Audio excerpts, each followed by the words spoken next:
otra salvedad. Y llegamos a vías de administración de los medicamentos. Varias formas, diferentes usos. Varios usos con diferentes formas. Hay varias formas disponibles de administrar un solo medicamento, por supuesto. Cada una de las cuales tiene asociadas ciertas ventajas y desventajas que vamos a tratar de explicar.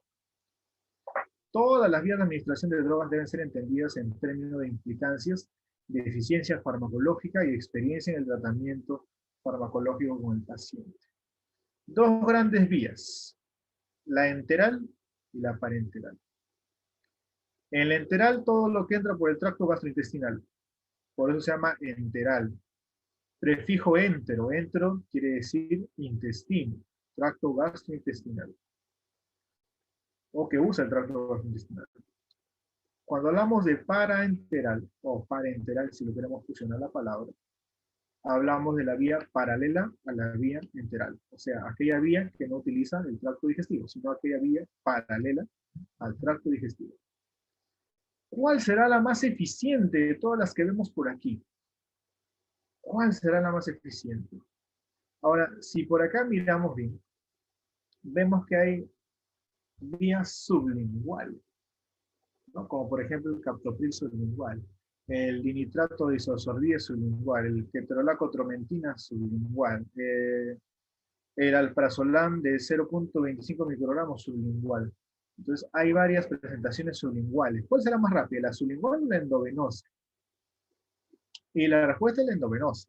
La sublingual es igual de rápida, claro, pero la endovenosa de frente entra a la sangre. Entonces, en 5, 10, 20 segundos yo ya veo una respuesta, un cambio en el paciente, ¿no? Sobre todo, por ejemplo, cuando utilizamos el cóctel analgésico despolarizante neuromuscular cuando vamos a hacer inducción anestésica en el paciente, ¿no? 10, 9, 8, 7, ya se durmió. O si no, 5, 4, 3 y ya se durmió el paciente, ¿no? Utilizamos, por ejemplo, el midazolam, ¿no? Que es un excelente mantenimiento, mantiene excelente lo que es adormecimiento de reflejos propiamente en el paciente, ¿no? Entonces, hay que tener en cuenta ello. La sublingual y la endovenosa son las vías más rápidas que tenemos. Ahora, por facilidad, la sublingual podría ser la elección, pero mayormente es la endovenosa, porque si el paciente está inconsciente, necesitaríamos una vía de acceso. Ahora, la pregunta del millón. ¿Qué pasaría si el paciente no pudo acceder por vía sublingual, ni oral, ni vía rectal, ni nasogástrica, ni vía endovenosa? Imagínate, es un paciente chocado, así, hipovolémico, está muy mal y necesitamos llenar reposición de plasma, le tenemos que dar paquete globular y tenemos que pasar hidratación a chorro en los dos brazos. No, porque así sucede cuando el paciente está muy crítico, los dos brazos se le tiene que canalizar y se le pasa a chorro. Porque cada cloruro de sodio que usted utiliza repone un tercio del volumen de sangre. Eso quiere decir que para reponer un volumen de sangre completo tendría que usar de 2 a 4 cloruros de sodio, imagínate, ¿no? Y no puedo diluir mucho la sangre, tengo que también ponerle presión oncótica a través del suministro de proteínas, ¿no? Su albúmina y su paquete globular de eritrocitos. Bueno, la pregunta era esa, ¿no? ¿Qué utilizaré si es que falla la vía endovenosa y las demás vías que usualmente conocemos, ¿no? ¿Por dónde le meteremos al paciente los elementos para reanimarlo o resucitarlo en ese sentido?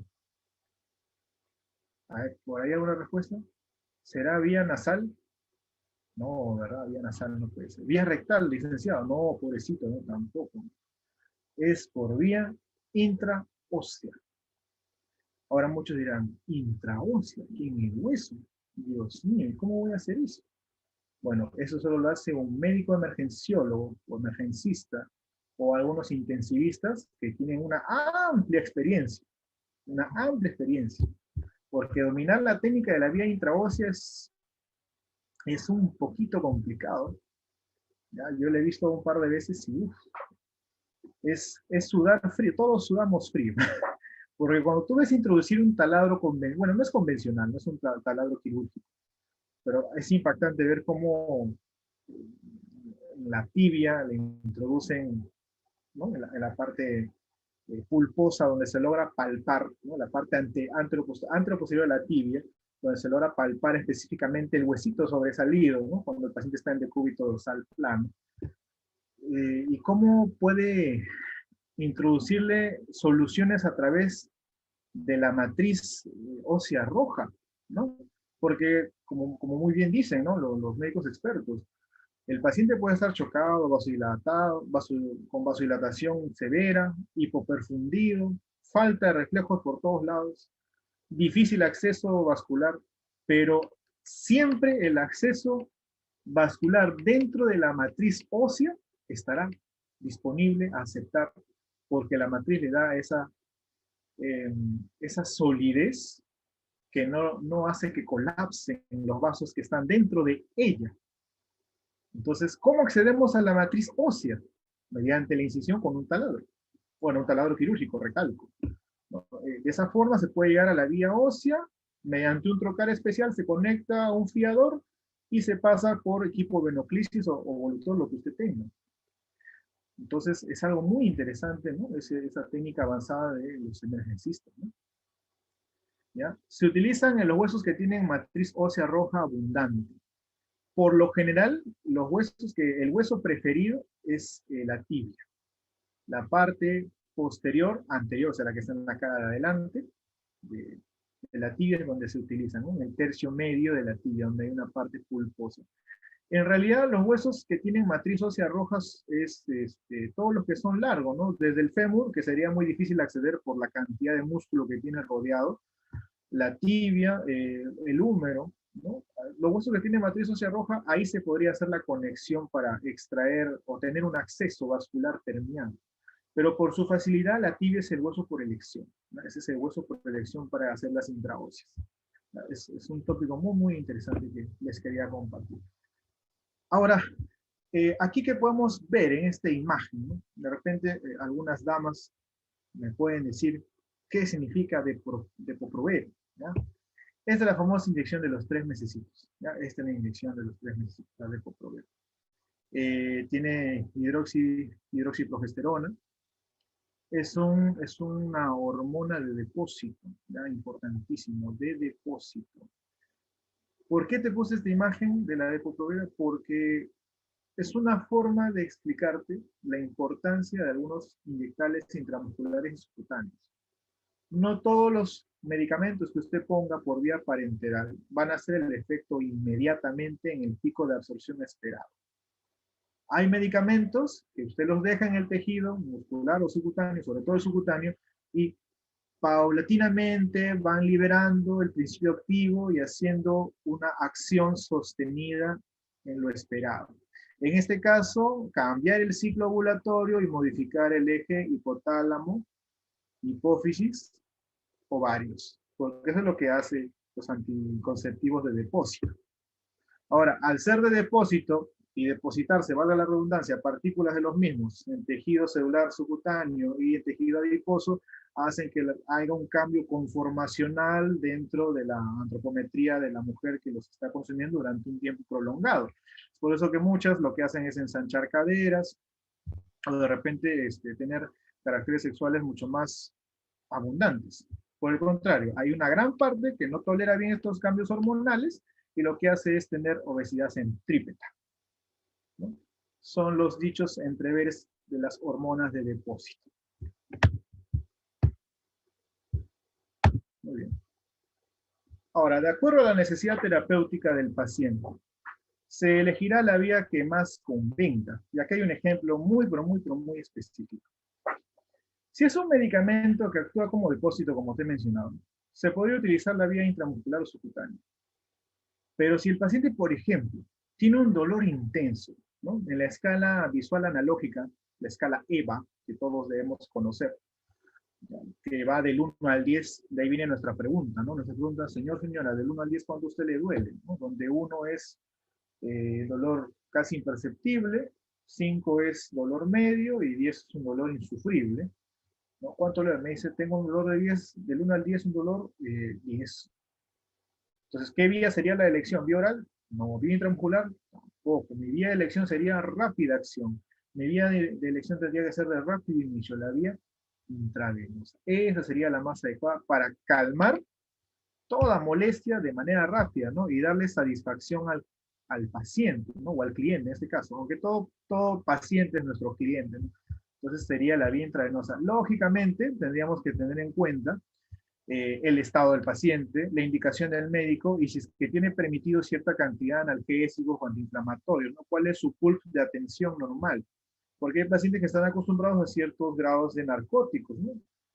Tienes un paciente que está oncológico avanzado y de repente le quieres poner petidina, no, le quieres poner tramadol intramuscular. Le pones y él te dice, o ella te dicen, o los familiares te refieren. El tramadol ya no le hace efecto, señor, señora. Lo que único que le calma es la morfina. Entonces hay que saber la escala analgésica de algunos pacientes, ¿no? Porque hay que decirlo bien claro. Todos los medicamentos narcóticos, ¿no? Te hablo de los que son opiáceos, hacen tolerancia a largo plazo. Y es algo curioso porque, mira, acá se ve rápidamente la capacidad de adaptación del ser humano. ¿Eh? A ver, acá me dice la compañera Marcia Ticona. Tengo entendido que de mejor acción rápida es la intramuscular. Claro, podría ser para una gran mayoría de casos, una intramuscular. Pero si queremos ver una acción inmediata al torrente sanguíneo, sería la vía endovenosa. Si quiero calmar un dolor, ¿no? Por ejemplo, sería la vía endovenosa, ¿no? Tramador intramuscular le va a hacer efecto a un paciente, pero si se lo pongo endovenoso, el efecto va a ser mucho más rápido. Si bien es cierto, es más rápido, pero a veces el pico cae con rapidez. Porque una cosa es que sea rápido para acabar con el dolor y otra cosa es que sostenga la analgesia. ¿Ya? En la intramuscular sostenemos la analgesia, pero el dolor no se acaba de inmediato. En la endovenosa, acabo con el dolor de inmediato, pero la analgesia en algunos casos no se sostiene, porque ya de frente lo pasas a la sangre y rapidísimo el hígado y el riñón lo desensamblan y se metaboliza.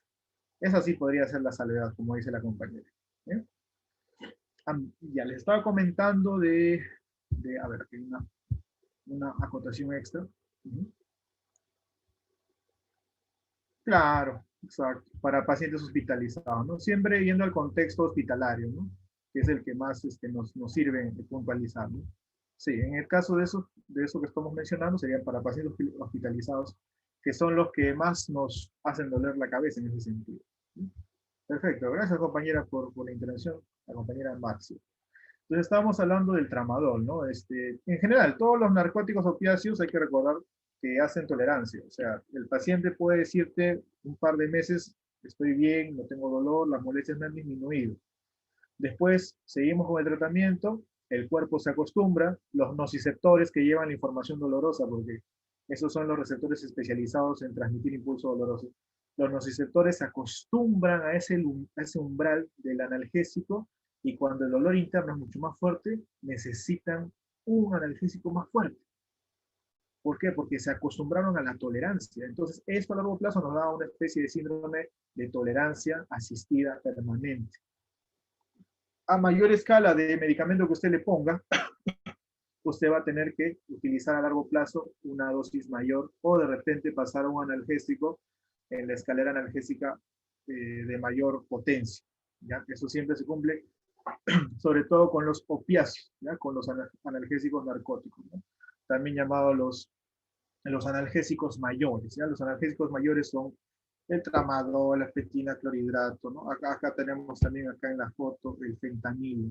También tiene cierto efecto, ¿no? Calmante en dolores de tipo eh, anginoso sobre todo, ¿no? Porque esto es más que todo, el fentanilo es antiarrítmico, ¿no? Antiarrítmico, anticonvulsivante, ¿no? Pero también tiene cierto efecto analgésico en dolores anginosos, también es bueno decir.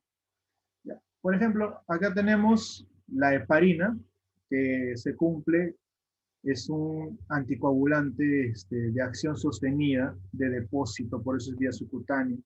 Su primo hermano, la enoxaparina, que se está utilizando ampliamente en los pacientes que tienen COVID, sobre todo para evitar la trombosis pulmonar de fondo, ¿no? Porque todo paciente con COVID se ha demostrado, según los estudios de Italia, de que pueden presentar trombosis, ¿no? Y la trombosis taponea el pulmón y básicamente hace que la circulación empeore a nivel torácico y el paciente le da una coagulopatía, ¿no? Se puede morir de ACV, infarto o de complicaciones tromboembolíticas. Entonces se le da su profilaxis con noxieparina, que es su primo hermano de la heparina, que se administra por vía subcutánea para poder darle opción de que no haga trombosis, ¿no? Y acá al costadito vemos otro elemento de administración sostenida, ¿no? De lo que llamamos hormonas de depósito en este caso. Esto de acá no son fósforos, ¿no? Esto se llama, este es el implanón, ¿no? El implanón que utilizamos en MINSA para hacerle planificación familiar a las damas que desean ponerse estos implantes, no sé si lo logran ver por acá, parecen como fosforitos, ya, implantes dérmicos, ya, intradérmicos. Un médico ginecólogo especialista